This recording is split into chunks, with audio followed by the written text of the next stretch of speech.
आमर देखते आज्ञा यात्रा 1999 मसीह आरंभ है लगातार कंटिन्यूस से प्रभु रामचंद्र जन्मोत्सव पालन हो प्रत्येक वर्ष आमर ये प्रोग्राम रे बाद दंड प्रतियोगिता होम ग्रामर जो ग्राम कमिटी अच्छी यात्रा कमिटी अच्छी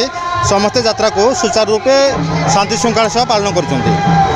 वर्ष भी शांति श्रृंखला सह यात्रा आमर चली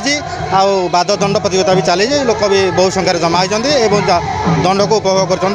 प्रथम आमर संध्या 7 घंटारू प्रशासन कार्यक्रम जो गाँ पटुआर कार्यक्रम हो पटुआर भी बहुत संख्यक भक्त जमा होते दिन 12 घंटा समय प्रभु रामचंद्र यज्ञ अनुष्ठित हुए यज्ञर भी गाँव बहुत लोग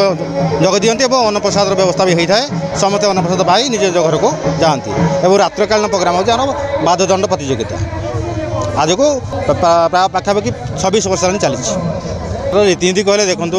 प्रथम आमर कलश यात्रा हम सकाल 7 घंटे ब्राह्मण डकई आमर बाद्यकार डकई ठाकुर जो रीतिनीति पूजा होम हो नाम यज्ञ हो 12टा दिन 12टा समय संध्या 7 घंटा समय आमर ठाकुर सहित गाँ पटुआर कार्यक्रम प्रत्येक वर्ष चलू ए वर्ष भी होता